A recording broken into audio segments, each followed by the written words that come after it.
नमस्कार दोस्तों, विज्ञप्ति पीसीएस के यूट्यूब चैनल पर आप सभी का स्वागत है।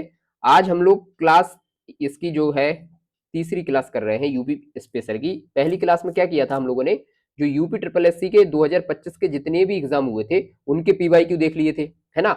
उसी को आज हम लोग कंटिन्यू आगे करेंगे, लेकिन एक क्लास हम लोग पीवाईक्यू की देख रहे हैं और एक यूपी ट्रेडिशनल की देख रहे हैं, क्योंकि यूपी से 20 क्वेश्चन आपके लोअर पीसीएस में आने हैं। तो इसका ख्याल रखना है कि भैया यहाँ पर बहुत अच्छे से हम लोगों को लेकर चलना है। तो पीवाईक्यू प्लस ट्रेडिशनल दोनों ही देखकर चल रहे हैं। तो चलिए, आज हमारी ये तीसरी क्लास है। 2 क्लास अगर आपने नहीं की हो तो उनको कंप्लीट कर लीजिएगा, और ये जो आपको पीडीएफ है ये टेलीग्राम चैनल पर मिल ही जाएगी, तो इसको भी देखते रहिएगा, ठीक है। चलिए, कोशिश करते हैं आगे बढ़ने की। गलत जोड़े को पहचानिए, इसमें लिखा हुआ है कि गलत जोड़े को आपको पहचानना है। चलिए, कोई बात नहीं, हम लोग गलत जोड़े को यहाँ पर पहचान लेते हैं। कौन सा गलत जोड़ा है यहाँ पर, देखिए। सबसे पहले यहाँ पर लिखा हुआ है खुर्जा चीनी मिट्टी के लिए, ठीक है। ये भी चीनी मिट्टी के बर्तन के लिए खुर्जा यहाँ पर फेमस है। फिर यहाँ पर लिखा हुआ है मुरादाबाद पीतल के बर्तन के लिए, तो मुरादाबाद पीतल के बर्तन के लिए हो गया। जौनपुर लकड़ी की नक्काशी के लिए, और कन्नौज इत्र के लिए। तो ये कन्नौज भी हो गया जो वो इत्र के लिए फेमस है, लेकिन जौनपुर लकड़ी की नक्काशी के लिए नहीं है। एक तो ये कढ़ाई कढ़ाई के लिए फेमस है, और एक अटाला मस्जिद के लिए फेमस है, ठीक है। तो ये दो चीज याद यहाँ पर रख लीजिएगा, तो यही यहाँ पर गलत हो जाएगा। तो राइट आंसर आपका सी हो जाएगा, ठीक। फिर कह रहा है बुलंद दरवाजा के बारे में निम्नलिखित में से कौन सा कथन गलत है। जैसे ही गलत आपको दिख जाए ना कहीं पर, तो आपको तुरंत के तुरंत उसको सर्किल में कर लेना है, या फिर आप जो अंडरलाइन वगैरह करते हो, जो भी करते हो उसको कर लीजिएगा। और ये पूछा कब गया है, देखिए 16 फरवरी 2025 को एग्जाम हुआ था यूपी ट्रिपल एससी का सहायक लेखाकार और लेखा परीक्षक, इसमें ये क्वेश्चन पूछा गया है। तो ये सारे जितने भी क्वेश्चन हम लोग डिस्कस कर रहे हैं ना, ये सारे के सारे क्वेश्चन यूपी ट्रिपल एससी के एग्जाम में किसी ना किसी एग्जाम में पूछे गए हैं। तो इससे हमें एक आइडिया तो लग ही जाएगा ना कि क्वेश्चन कहां से पूछा है। चलिए, तो यह दुनिया का सबसे ऊंचा प्रवेश द्वार है, बात हो रही है यहाँ पर बुलंद दरवाजे की। तो ठीक है भैया, ये सबसे ऊंचा दरवाजा है। फिर यह फतेहपुर सीकरी का मुख्य प्रवेश द्वार है, तो ये भी बात ठीक है। ये जो फतेहपुर सीकरी का मुख्य द्वार ही कहा जाता है इसको, बुलंद दरवाजे को। इसे मुगल सम्राट अकबर ने बनवाया था, ये भी बिल्कुल ठीक है।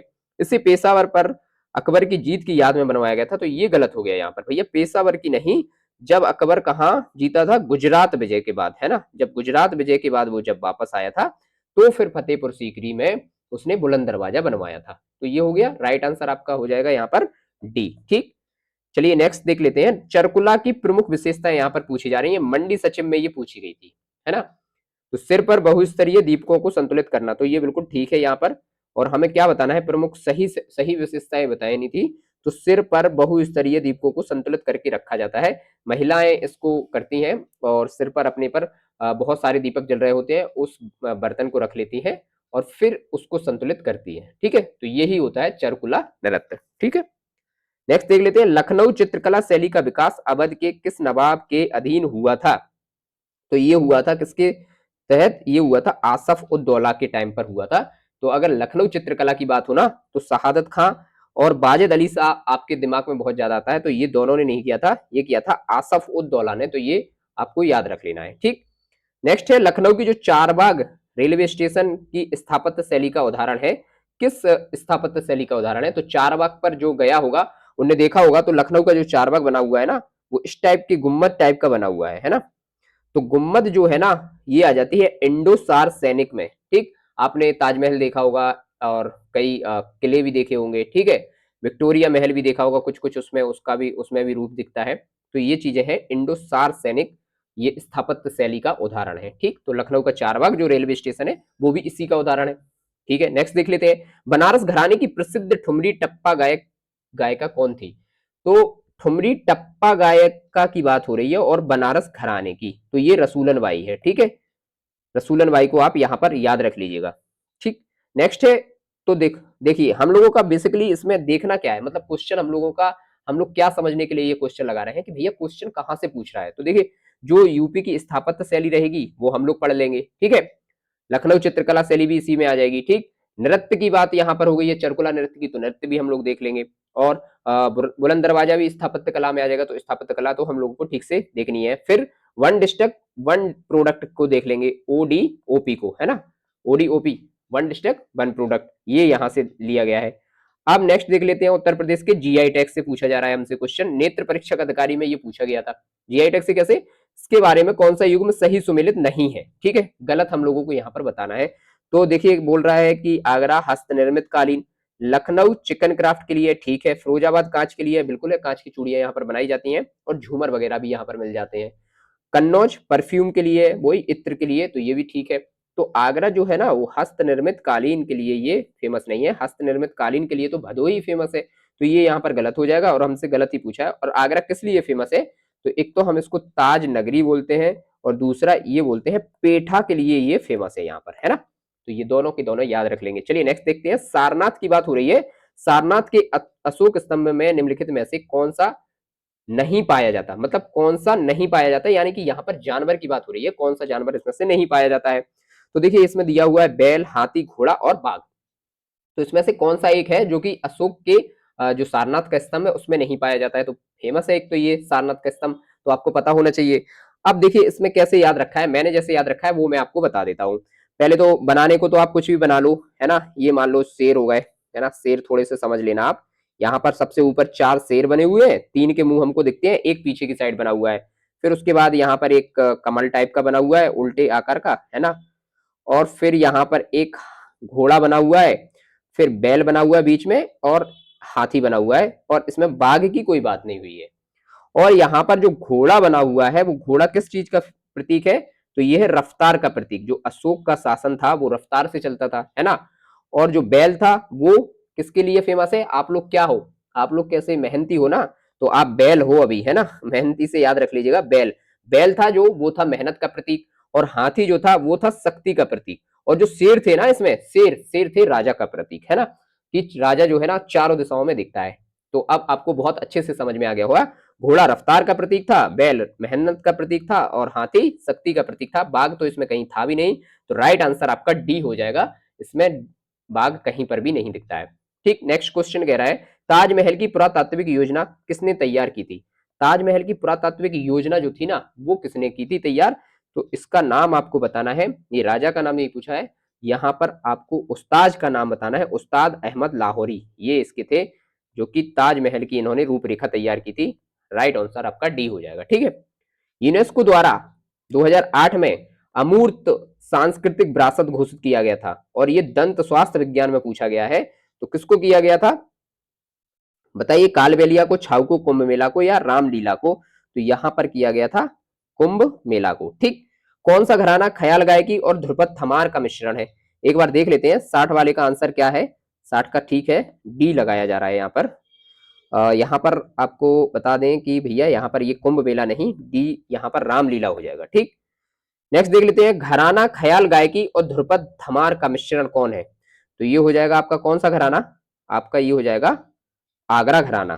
ठीक है, कौन सा, ध्रुपद, ध्रुपद थमार का मिश्रण और ख्याल गायकी का मिश्रण, ये हो जाएगा आपका आगरा घराना। ठीक है, तो हमें अब यहां से क्या समझ में आ गया, देखिए यहां तक तो हम लोगों ने एनालिसिस कर लिया था, स्थापत्य कला था। ठीक है, इसके बाद यहाँ पर स्थापत्य कला ही माना जाएगा इस क्वेश्चन को भी, और ये हो गया है आपका अमूर्त सांस्कृतिक, मूर्त और अमूर्त जितनी भी सांस्कृतिक विरासत है यहाँ पर, वो हम लोग को ठीक से देख लेनी है उत्तर प्रदेश में, जब हम लोग ट्रेडिशनल पढ़ रहे हैं। ठीक है, तो वो क्लास भी आपके साथ के साथ चल रही है, सेकंड क्लास उसकी आई थी, तो आप लोग देख लीजिएगा उसको, बहुत अच्छे से उसमें समझाया गया है। जो यहाँ पर जितना भी फिजिकल मैप था वो बहुत अच्छे तरीके से समझाया गया था। ठीक, फिर नेक्स्ट देख लेते हैं, उत्तर प्रदेश के उच्च न्यायालय के मुख्य न्यायाधीश की नियुक्ति। तो ये पॉलिटी से आ गया है ना, यूपी की जो पॉलिटी है उससे कह सकते एक तरीके से आ गया। तो भैया इसमें क्वेश्चन पूछा गया है कि उत्तर प्रदेश के उच्च न्यायालय के मुख्य न्यायाधीश की नियुक्ति कौन करता है, प्रधानमंत्री करता है कि भारत का राष्ट्रपति करता है, सर्वोच्च न्यायालय का मुख्य न्यायाधीश करता है, या इनमें से कोई नहीं। तो देखिए हम बता दें आपको,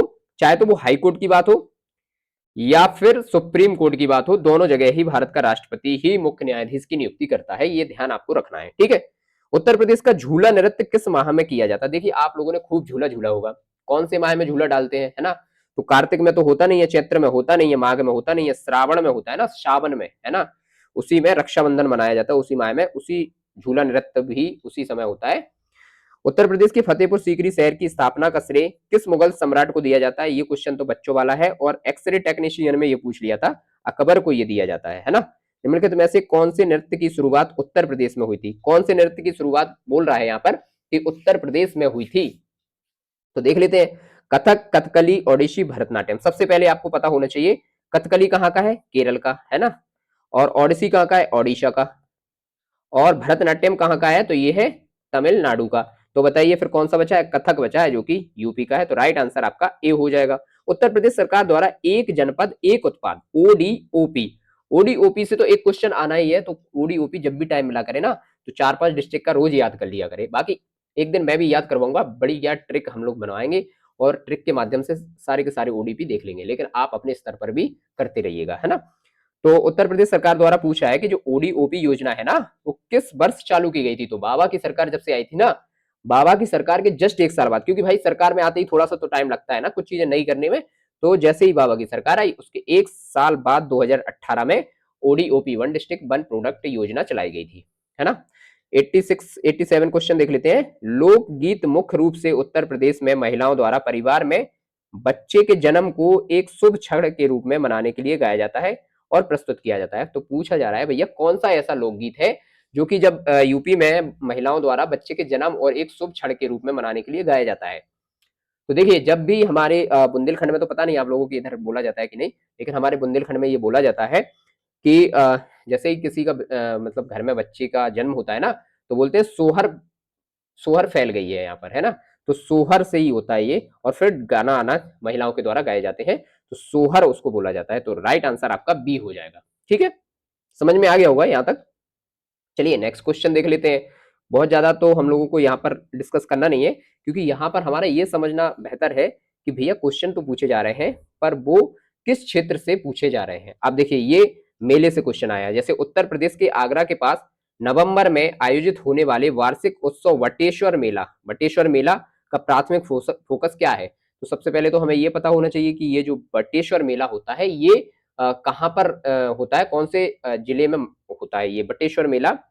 ये होता है आगरा में। ठीक, अब चलो भैया इतना तो समझ में आ गया कि ये आगरा में होता है। तो हमें सारे के सारे यूपी के जितने मेले हैं ना, मोस्ट इंपॉर्टेंट मेले, वो सारे के सारे हम लोग यहाँ पर कंप्लीट जरूर करेंगे क्लास में। ठीक, तो इसका फोकस क्या है, फोकस होता है बिक्री या वस्तु विनिमय के लिए पशुधन का के साथ पशु मेला। तो ये एक पशु मेला ही है बटेश्वर मेला, जो कि आगरा में लगता है, और ये ऊंट के लिए फेमस है। ठीक है, ऊंट के लिए कभी जाना हो तो नवंबर में आप जाइएगा और आगरा में इस मेले को देख कर आइएगा, क्योंकि आप लोग मेला तो बहुत देखते हैं, है ना। मैथिली शरण गुप्त के बारे में बात कर रहे हैं, तो आप यहाँ से आ गए हैं कवि, तो बहुत अच्छे से एक चैप्टर देख लेना है, कवि और उनकी रचनाएं, है ना। कवि और उनकी रचनाओं से क्वेश्चन आता ही आता है। यहाँ पर यूपी ट्रिपल एससी का ये फेमस एरिया है, तो चाहे तो इसको आप हिंदी में मान लो, चाहे फिर आप प्रसिद्ध लोगों में भी मान लीजिए, जो कि हमारे उत्तर प्रदेश के प्रसिद्ध लोग हैं उनके ही बारे में इसको मान लीजिएगा। दोनों ही आपको बेहतर तरीके से तैयार करना है। चलिए मैथिली शरण गुप्त के बारे में जान लेते हैं। उनका जन्म क्या उत्तर प्रदेश के झांसी जिले में हुआ था, बिल्कुल सही बात है। उनकी पहली जो प्रमुख कृति थी वो थी रंग में भंग, ये भी बिल्कुल ठीक बात है। रविंद्रनाथ टैगोर ने उन्हें राष्ट्र कवि की उपाधि दी थी, ये गलत हो गया भैया यहाँ पर। क्यों गलत हो गया, क्योंकि मैथिली शरण गुप्त को रविंद्रनाथ टैगोर ने नहीं, महात्मा गांधी ने राष्ट्र कवि की उपाधि दी थी। तो ये तीसरा वाला यहाँ पर गलत हो गया। तो ए और बी दोनों सही है, तो ए आपका राइट आंसर हो जाएगा, ए और बी दोनों सही। ठीक, अगर आप लोग झांसी कभी गए होगे ना, तो झांसी के स्टेशन से जैसे ही बाहर निकलते हो तो फिर आपको वहां पर 3 मूर्ति लगी मिलती है ना। 3 महान कवियों की मूर्ति है वो, है ना। किस किस की है, एक तो इन्हीं की है जिनकी अभी हम बात कर रहे हैं, मैथिली शरण गुप्त की। दूसरी वृंदावन बिहारी लाल शर्मा की है, ठीक है, ये भी झांसी से ही है। और एक हजारी प्रसाद द्विवेदी की है। हजारी प्रसाद द्विवेदी का जन्म तो रायबरेली में हुआ था, इन दोनों का जन्म झांसी में हुआ था। किसका, मैथिली शरण गुप्त का जन्म भी झांसी के चिरगांव में हुआ था, और जो वृंदावन बिहारी लाल है उनका जन्म भी कहां पर हुआ था, झांसी के मऊरानीपुर में। और जो महावीर यहाँ पर हजारी प्रसाद द्विवेदी है, इनका जन्म रायबरेली में हुआ था। तो भैया फिर बात कर लेते हैं कि यहाँ पर इनकी मूर्ति क्यों लगाई गई है। इनकी मूर्ति यहाँ पर इसलिए लगाई गई थी कि ये झांसी का जो स्टेशन था ना, यहाँ पर ये रेलवे के एक वर्कर भी थे राष्ट्र कवि के साथ साथ, सॉरी राष्ट्र कवि नहीं, कवि के साथ साथ एक वर्कर भी थे, तो हजारी प्रसाद द्विवेदी की भी। तो ये 3 मूर्तियों के बारे में कभी कभी पूछ लेता है, तो मैंने ऐसे ही बता दिया, नॉलेज के चक्कर चलते चलते, है ना। चलिए नेक्स्ट देखते हैं मुंशी प्रेमचंद के बारे में, कि इनमें से कौन सा कथन सही है। अब मुंशी प्रेमचंद के बारे में जान लेते हैं। उनका जन्म उत्तर प्रदेश के वाराणसी जिले में हुआ था, बिल्कुल ठीक बात है ये। उनकी प्रमुख कृतियां प्रेमा गोदान शामिल है, बिल्कुल ठीक बात है ये भी। प्रेमा और गोदान है, गमन भी है, काफी है। सारी कृतियां हम लोग देखेंगे, टेंशन नहीं लीजिएगा, जैसे ही क्लास करते जाएंगे ना सारी की सारी चीजें एकदम क्लियर करते चले जाएंगे, कोई टेंशन आने वाली है नहीं। और उनकी मृत्यु 8 अक्टूबर 1966 को हुई थी। ये यहाँ पर गलत हो गया क्योंकि 1966 को नहीं, उनकी मृत्यु जो हुई थी ना वो 1936 में हो गई थी, तो ये गलत हो जाएगा। यहाँ पर पूछा सही है तो कौन कौन सा सही हो जाएगा, ए और बी दोनों, सी आपका राइट आंसर हो जाएगा। ठीक, देख लिया। अब नेक्स्ट देखते हैं, अज्ञे किस साहित्यिक आंदोलन के प्रमुख प्रतिपादक थे। अज्ञे के बारे में पूछा जा रहा है यहाँ पर, तो ये थे कौन कौन से युग के प्रतिपादक थे, छायावादी और प्रगतिवादी दोनों के, है ना। नेक्स्ट देख लेते हैं, निम्नलिखित में से कौन सी हरिवंश राय बच्चन की प्रसिद्ध रचना है। बोल रहा है हरिवंश राय बच्चन की, तो हरिवंश राय बच्चन की तो बहुत ज्यादा फेमस रचना कौन सी है यहाँ पर, तो ये है मधुशाला। सबने इनकी तो पढ़ी ही होगी। बाकी ये हम लोग सारी की सारी रचनाएं जैसे कवि और उनकी कृतियां पढ़ेंगे तो बहुत डिटेल्स में इसको देख लेंगे। ठीक है, फिर पूछा यहाँ पर सही युग्म की पहचान कीजिए। भैया सही युग्म की पहचान कर लेते हैं। महादेवी वर्मा की दीपशिखा, ये बिल्कुल ठीक है। महादेवी वर्मा जी की जो कृति है या रचना है वो दीपशिखा है, ये बिल्कुल ठीक है। यहाँ पर राइट आंसर आपका ए हो जाएगा। ठीक है, हरिवंश राय बच्चन के बारे में बताया जा रहा है, पूछा जा रहा है आपसे, हरिवंश राय बच्चन किस साहित्यिक आंदोलन के प्रमुख व्यक्ति थे।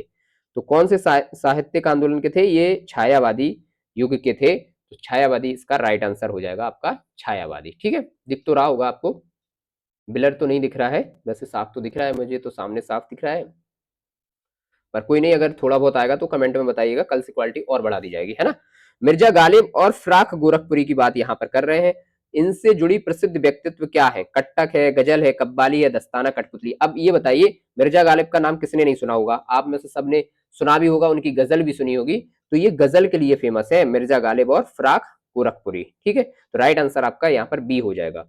नेक्स्ट देख लेते हैं, उस स्वतंत्रता सेनानी की पहचान कीजिए जिन्होंने भारत के स्वतंत्रता संग्राम में महत्वपूर्ण भूमिका निभाई और उत्तर प्रदेश के बिजनौर जिले से थे। तो बिजनौर जिले की यहाँ पर बात हो रही है, तो सबके सब बहुत फेमस हैं, तो इसमें आप लगा लीजिएगा बख्त खान, ये थे बिजनौर से, है ना, बिजनौर के थे बख्त खान।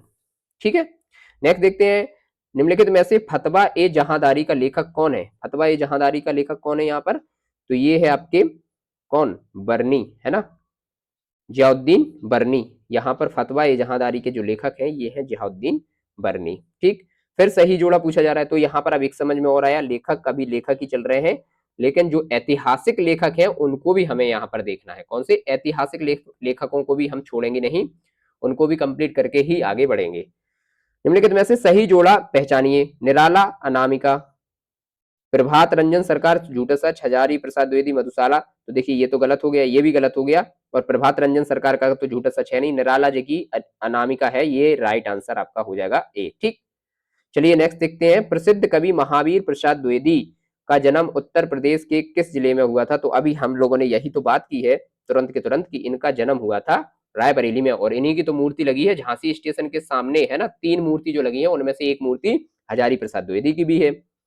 उत्तर प्रदेश में निम्नलिखित चिड़ियाघरों में से किसका नाम शहीद अशफाक उल्ला खां प्राणी उद्यान रखा गया है। तो ये रखा गया है किसका, नेत्र परीक्षक अधिकारी में इसको पूछा गया था, गोरखपुर चिड़ियाघर का, है ना, अशफाक उल्ला खां क्योंकि वहीं के थे गोरखपुर के, तो गोरखपुर चिड़ियाघर का नाम इन्हीं के नाम पर रखा गया है, अशफाक उल्ला खान प्राणी उद्यान, गोरखपुर चिड़ियाघर का नाम बदल के रख दिया गया है।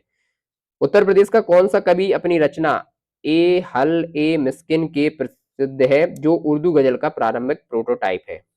तो कौन है इसमें से, ये है अमीर खुसरो। ठीक है, ये हल ए मिस्किल के लिए प्रसिद्ध है, जो कि उर्दू गजल का प्रारंभिक प्रोटोटाइप है।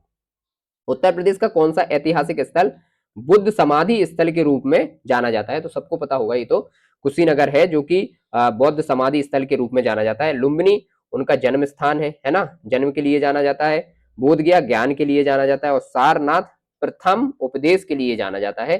तो सबके सब तो पता ही है आपको, तो कुशीनगर लगा दीजिएगा, जो बुद्ध की समाधि स्थल है वो कहाँ पर है, कुशीनगर, उत्तर प्रदेश का ही डिस्ट्रिक्ट है ये कुशीनगर, और ये एक अंतरराष्ट्रीय हवाई अड्डा भी बन चुका है। तो ये उत्तर प्रदेश में हम लोग इसको इस नाम से भी जानते हैं कि ये अंतरराष्ट्रीय हवाई अड्डा बन गया। चलिए नेक्स्ट देखते हैं, उस स्वतंत्रता सेनानी की पहचान कीजिए जिसने भारत के स्वतंत्रता संग्राम में महत्वपूर्ण भूमिका निभाई और उत्तर प्रदेश के शाहजहांपुर जिले से थे। शाहजहांपुर जिले से कौन थे यहाँ पर, तो ये थे अशफाक उल्ला खां। ठीक, ये थे कहां से, शाहजहांपुर जिले से। तो राइट आंसर यहाँ पर क्या हो जाएगा, सी हो जाएगा। कौन सी रचना राहुल सांकृत्यायन की नहीं है, यहाँ पर पूछ रहा है कि कौन सी रचना राहुल सांकृत्यायन की नहीं है, शांति धर्म, दिवोदास जीने के लिए और जय योधे। तो यहाँ पर कौन सी नहीं है इसमें से, ये तो देखना पड़ेगा। राहुल सांकृत्यायन की रचना इसमें से कौन सी नहीं है, तो जैसे ही हम लोग रचना पढ़ेंगे ना तो उसमें देख लेंगे ठीक से। लेकिन अभी अगर देखना ही है तो आंसर देख लेते हैं। 83 का सी है यहाँ पर, मुझे ये याद नहीं है, लेकिन जब हम लोग पढ़ेंगे तो इनको बहुत बेहतरीन तरीके से और ट्रिक बना के इसको याद कर लेंगे। दिवोदास यहाँ पर, सॉरी यहाँ पर 84 का हमें आंसर देखना था। 84 का आंसर हो जाएगा ए है यहाँ पर, वही है जो कि मैं कह रहा था, शांति धर्म है ना, राइट आंसर हो जाएगा यहाँ पर। शांति धर्म नहीं है राहुल सांकृत्यायन की, बाकी है ये दिवोदास है, जीने के लिए है, जय योधे भी है।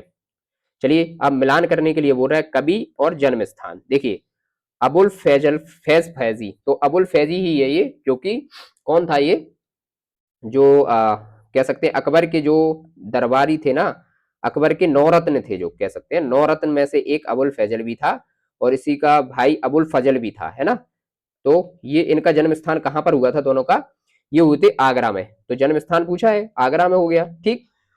अब देख लेते हैं सुभद्रा कुमारी चौहान, ये निहालपुर, ठीक। फिर महादेवी वर्मा, तो महादेवी वर्मा फारुखाबाद और जयशंकर प्रसाद बनारस। तो सब तो पता ही है इसमें से, तो जन्म स्थान भी हम लोग देख लेंगे जब एक एक से सारे ही जितने भी हमारे कवि लोग हैं उनको बेहतरीन तरीके से देखेंगे। उनकी 3-4 चीजें पूछी जाती हैं, या तो जन्म कहाँ पर हुआ है और मृत्यु कब हुई है, या जन्म कब हुआ है, या उनकी कृतियां। तो 4-4 चीजें सबको देखनी है, तो हम सब बेहतरीन तरीके से देख लेंगे, टेंशन आपको लेनी है नहीं। राइट आंसर क्या हो जाएगा यहाँ पर, डी हो जाएगा, ठीक है। रानी लक्ष्मीबाई की वीरता का जश्न मनाते हुए प्रसिद्ध कविता झांसी की रानी की रचना किसने की थी, तो ये तो भैया फेमस है, सुभद्रा कुमारी चौहान ने, और इसी में था खूब लड़ी मर्दानी, वो तो झांसी वाली रानी थी। तो उन्हीं की तो ये रचना है, झांसी की रानी किसकी, सुभद्रा कुमारी चौहान की। और ये वीर रस की कवि मानी जाती है, ठीक। तो वीर रस से ही संबंधित ये झांसी की रानी को मानती भी है, और वीरों जैसे काम भी उन्होंने किया। 1857 की क्रांति आप लोगों ने पढ़ी ही होगी। प्रसिद्ध हस्तियों और उत्तर प्रदेश में उनके जन्म स्थानों की निम्नलिखित में से कौन सी जोड़ी गलत है, गलत बात बताना है यहाँ पर, ठीक है।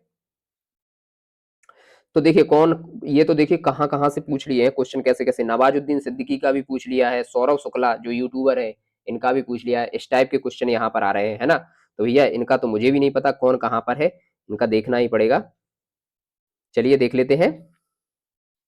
देखिए रविशंकर वाराणसी, ये ठीक है। नवाजुद्दीन सिद्दीकी मुजफ्फरनगर जो बिहार, या हाँ मुजफ्फर जो नगर है वहां से है। सौरभ शुक्ला गोरखपुर से, और मुजफ्फर अली जो है वो प्रयागराज से नहीं है, कहां से है, लखनऊ से है, ठीक है। तो राइट आंसर इसका क्या हो जाएगा, डी राइट आंसर हो जाएगा इसका। प्रसिद्ध कवि अमीर खुसरो किस शहर से है, अमीर खुसरो किस शहर से है, पटियाली, है ना। एटा जिले में ये पड़ता है पटियाली, यहाँ से ये इनका जन्म स्थल यही माना जाता है अमीर खुसरो का, ठीक है। फिर नेक्स्ट देख लेते हैं, उत्तर प्रदेश में कौन सा विश्वविद्यालय पूर्व का ऑक्सफोर्ड के नाम से जाना जाता है। देखिए पूर्व का ऑक्सफोर्ड की बात यहाँ पर हो रही है, तो कौन सा कहाँ पर पाया जाता है ये, चलिए मैप बना लेते हैं और देख लेते हैं कि पूरब में कौन सा विश्वविद्यालय आ रहा है, तो वही ऑक्सफोर्ड के नाम से जाना जाता है, ठीक है। ये तो हो गया उत्तर प्रदेश का मैप, थोड़ा ठीक नहीं बना है मैप, आप लोग थोड़ा समझने की कोशिश कीजिएगा। तो सबसे पहले तो देख लीजिए बनारस यहीं पर है, और यहीं पर आपका प्रयागराज भी हो जाएगा, बनारस भी हो जाएगा, इलाहाबाद भी हो गया, लखनऊ भी हो गया, और अलीगढ़ यहाँ पर हो जाएगा। तो कुल मिलाकर यहाँ पर पूर्व का सिराज जो जिसको कहा जाता है वो है हमारा इलाहाबाद विश्वविद्यालय। अब इलाहाबाद विश्वविद्यालय कब बना था, ये बना था 1887 में, ठीक है। और 1905 में ये जो यूपी के 6 केंद्रीय विद्यालय है ना उनमें से एक बन गया था 1905 में। और बनारस हिंदू विश्वविद्यालय कब बना था, ये बना था 1916 में मदन मोहन मालवीय के द्वारा, ठीक है। लखनऊ विश्वविद्यालय कब बना था, तो ये बना है 2000 अभी 13 में इसको केंद्रीय विश्वविद्यालय बनाया गया। और अलीगढ़ मुस्लिम विश्वविद्यालय तो पता ही 1920 में बना था ये, ठीक है। चलिए नेक्स्ट देख लेते हैं, तो इसका राइट आंसर क्या हो जाएगा। बात ये आती है कि पूर्व का सिराज ऑक्सफोर्ड किसको कहा जाता है, ये कहा जाता है इलाहाबाद विश्वविद्यालय को। मधुर स्वप्न के लेखक कौन है, मधुर स्वप्न के लेखक यहाँ पर कौन है भैया, मधुर स्वप्न के लेखक है राहुल सांकृत्यायन। जो राहुल सांकृत्यायन की रचनाएं है ना वो हम लोगों को बहुत बेहतर तरीके से देखनी पड़ेंगी, क्योंकि इनसे खूब क्वेश्चन पूछा जाता है, तो हम लोग देख लेंगे बेहतरीन तरीके से क्या दिक्कत आ रही है यहाँ पे, है। चंदायन मुल्ला दाऊद की एक महत्वपूर्ण अवधि सूफी कृति किन प्रसिद्ध प्रेमियों की कहानी बताती है, तो ये बताती है लौरिक और चंदा की। ऐसे क्वेश्चन जब आते हैं ना तो ये क्वेश्चन आप लोगों की नॉलेज को बताते हैं, हीर रांझा लैला मजनू नल दंपत्ति, है ना। लेकिन चंदायन और मुल्ला की बात हो रही है तो लॉरिक और चंदा की कहानी को ये बताते हैं। ये हम लोगों को बहुत बेहतरीन तरीके से देखना पड़ेगा। ठीक, अब लेखक और उनकी पुस्तक पूछी जा रही है। देखिए, लेखक और उनकी पुस्तक हम लोग यहाँ पर देख लेते हैं। अनुज तिवारी की बात हो रही है तो इनकी प्रसिद्ध पुस्तक है Barabanki, the professor, the Pandit and the policeman. ठीक, विश्व घोष किसकी है? ये है जियो बनारस। विश्व घोष की जो पुस्तक है वो है जियो बनारस। और बालेंदु द्विवेदी, ये इनकी क्या पुस्तक है, कौन सी है? तो ये है मदारीपुर जंक्शन। मदारीपुर जंक्शन हो गई इनकी। और अमीश त्रिपाठी की है सीता वारियर ऑफ मिथिला। तो ये किताबें है ना, हम लोग बहुत अच्छे तरीके से देख लेंगे। किताबें दी हुई है, एक चैप्टर ही है ये, प्रसिद्ध पुस्तक, लेखक और उनकी पुस्तक। ठीक है, तो यहाँ से एक आएगा क्वेश्चन तो हम लोग बेहतर तरीके से इसको कर लेंगे, क्योंकि देखिए ये भी पूछा गया है यूपी ट्रिपल एससी के सहायक स्टोर कीपर में, जो कि अप्रैल में पिछले साल पेपर हुआ था। चलिए, उत्तर प्रदेश के सांख्यिकी पत्रिका प्रकाशित करने के कौन सा सरकारी संस्थान उत्तरदायी है? तो बोल रहा है ये कि सांख्यिकी पत्रिका प्रकाशित करने के लिए कौन सा सरकारी संस्था उत्तरदायी रहती है? तो ये होती है उत्तर प्रदेश के योजना विभाग का अर्थशास्त्र और सांख्यिकी प्रभाग। ये आपको याद रख लेना है, राइट आंसर इसका ए हो जाएगा। ठीक है, नेक्स्ट देख लेते हैं। महाकालीन भारत के प्रसिद्ध सूफी संत का नाम बताएं जो उत्तर प्रदेश के थे और उन्होंने आखिरी कलाम और पद्मावत की रचना की थी। यहीं से आप पकड़ लीजिएगा। पद्मावत किसको पता नहीं है? सबने अलाउद्दीन खिलजी की मूवी भी देखी होगी, पद्मावती है ना, पद्मावती मूवी आई थी एक, उसको भी आप लोगों ने देखा होगा। तो ये किसकी रचना थी? ये थी मलिक मोहम्मद जायसी की, है ना, मलिक मोहम्मद जायसी की। तो यहाँ पर राइट आंसर आपका बी हो जाएगा। भारतीय कला और कलाकृतियों के लिए प्रसिद्ध भारत कला भवन संग्रहालय उत्तर प्रदेश के किस विश्वविद्यालय परिसर में स्थित है? भारत कला भवन की बात करें तो ये आपको मिल जाएगा बनारस हिंदू विश्वविद्यालय में, बीएचयू में। ठीक है, बीएचयू की मतलब किसने बीएचयू का वो किया था? मदन मोहन मालवीय ने इसको, कब? 1916 में। ये 3 पॉइंट तो ही याद रखने हैं आपको। और भारत कला भवन जो बनाया गया है वो बीएचयू में ही बनाया गया है। ठीक है, नेक्स्ट देख लेते हैं। किसने बनारस में सेंट्रल हिंदू कॉलेज की स्थापना की थी? तो देखिए, दो नाम तो आप एलिमिनेट कर लीजिए। कैसे? देवी सिंह से कोई बातचीत नहीं है बीएचयू में, और ना ही बनारस में ये बाल गंगाधर तिलक से कोई लेना देना है, क्योंकि तिलक साहब तो कहां पर एक्टिव थे? वो थे महाराष्ट्र में। ठीक, अब बात आती है, सिर्फ दो लोग बचे हैं, एनी बेसेंट और मदन मोहन मालवीय। तो मदन मोहन मालवीय ने बनारस हिंदू विश्वविद्यालय की स्थापना की थी। ठीक है, कब? 1916 में। तो अब कौन बच गया खाली? Annie Besant. तो जो सेंट्रल हिंदू कॉलेज की बात अगर आए ना तो आपको तुरंत लगा देना है क्या? Annie Besant. ठीक है, अब नेक्स्ट देख लेते हैं, मिलान करना है। यहाँ पर क्या मिलान करना है देख लेते हैं। देखिए, सरस्वती भवन पुस्तकालय की बात हो रही है, रामपुर रजा लाइब्रेरी की बात हो रही है, और भारतीय भवन पुस्तकालय और इलाहाबाद पब्लिक लाइब्रेरी। तो जो इलाहाबाद पब्लिक लाइब्रेरी है ना, ये बनाई गई थी कब? 1864 में। तो यहीं से एक से ही आंसर आ गया है आपका डी का चौथा, है ना। फिर देखिए, सरस्वती भवन पुस्तकालय बनाया गया कब? 1914 में। रामपुर रजा लाइब्रेरी कब बनाई गई है? तो ये बनाई गई है 1889 में। और भारतीय भवन पुस्तकालय ये बनाया गया 1774 में। तो राइट आंसर आपका ए हो जाएगा। ठीक है, नेक्स्ट देख लेते हैं, कथन और विश्वविद्यालय। यूपी का पहला विश्वविद्यालय। तो यूपी का पहला विश्वविद्यालय कब बनाया गया था? तो इलाहाबाद विश्वविद्यालय बनाया गया था 1887 में। और फिर इसको केंद्रीय विद्यालय कब बनाया गया? केंद्रीय विश्वविद्यालय तो ये बनाया गया है 1905 में। ठीक है, तो दोनों डेट याद रख लेनी है। तो पहला विश्वविद्यालय हो गया कौन सा? इलाहाबाद विश्वविद्यालय। और फिर उसके बाद है यूपी और एशिया का सबसे बड़ा आवासीय विश्वविद्यालय, तो ये हो गया हमारा बीएचयू, है ना, बनारस हिंदू विश्वविद्यालय। तो देखिए, पहले का कौन सा हो गया? डी। डी किसमें? इसमें भी है और इसमें भी है। फिर दूसरे का हो गया ए। तो देखिए, इसमें बचा है, तो राइट आंसर आपका सी हो जाएगा, यहीं से निकल के आ गया। अब देखिए, तीसरे का क्या है? तीर्थंकर महावीर विश्वविद्यालय, ये हो जाएगा मुरादाबाद में। और यूपी राज्य सरकार का एकमात्र मुक्त विश्वविद्यालय, तो ये हो जाएगा राजर्षि टंडन मुक्त विश्वविद्यालय। उसका नाम ही है मुक्त विद्यालय, मुक्त विश्वविद्यालय, है ना। तो यहाँ पर पूछा भी है मुक्त विश्वविद्यालय। ठीक है, तो ये भी राइट आंसर आपका हो गया।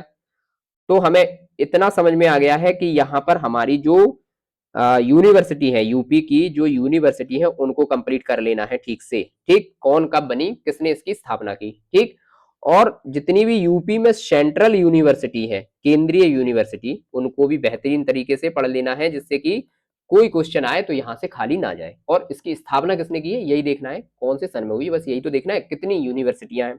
ठीक है, तो ये हमारा राइट आंसर हो जाएगा इसका कौन सा, सी हो गया है। अब नेक्स्ट क्वेश्चन देखते हैं। 1928 में उद्घाटन किए गए उत्तर प्रदेश के विधान भवन की वास्तुकारों के रूप में श्रेय प्राप्त जोड़ी की पहचान कीजिए। तो कर लीजिए भैया, श्रेय प्राप्त जोड़ी sir Swinton Jacob Shri Hira Singh, कॉड Martin Laurie Baker, Le Corbusier और William Emerson, sir Edwin Lutyens और हर्बर बेकर। तो भैया ये नाम बहुत खतरनाक है और जूनियर असिस्टेंट में ये पूछा गया था कब, ये जो जून में पेपर हुआ था 2025 में, उसमें ये क्वेश्चन पूछा गया था। तो इसका आंसर देख लेते हैं यहाँ पर। 99 का आंसर क्या है, 99 का आंसर देखिए यहाँ पर है ए। ठीक, क्योंकि ये कंफ्यूजन वाला थोड़ा सा था और जब इसको पढ़ेंगे तो स्थापत्य कला में किसने क्या बनाया है इसको बहुत अच्छे से देख लेंगे। तो राइट आंसर यहाँ पर हो जाएगा सर स्वीनन जैकब और हीरा सिंह। ठीक है, और 1575 में किस मुगल सम्राट ने संगम के सामरिक महत्व से प्रभावित होकर इलाहाबाद शहर की स्थापना की। देखिए इलाहाबाद लिखा हुआ है, इलाहाबाद नहीं लिखा है, लेकिन बाद में उसी का नाम फिर इलाहाबाद और अब प्रयागराज के नाम से जाना जाता है। तो इसकी स्थापना किसने की ये यहाँ पर पूछा जा रहा है। तो ये बच्चे बच्चे को पता होगा, ये अकबर ने की है। तो राइट आंसर इसका हो जाएगा सी। ठीक है, तो हम लोगों ने सबसे पहली क्लास में क्या देखा था, 50 PYQ देखे थे। ठीक है, दूसरी क्लास में क्या देख लिया था, पूरा ट्रेडिशनल देख लिया था, भौतिक संरचना, यूपी की जो भौतिक संरचना है वो बेहतरीन तरीके से जान ली थी। ठीक, और तीसरी क्लास में फिर से हमने क्या कर लिया है, 50 PYQ जो कि यूपी ट्रिपल एससी के एग्जाम के ही है। ठीक है, तो ये हो गई क्लास यहाँ पर कंप्लीट। और कल फिर से हम लोग ट्रेडिशनल वाली क्लास रख लेंगे, एक दिन ट्रेडिशनल चलेगा, एक दिन PYQ। इसकी PDF आपको टेलीग्राम चैनल पर मिल जाएगी। तो इस क्लास को अब यहीं पर समाप्त करते हैं। धन्यवाद दोस्तों, और क्लास में मजा आया हो तो कमेंट जरूर करिएगा, है ना।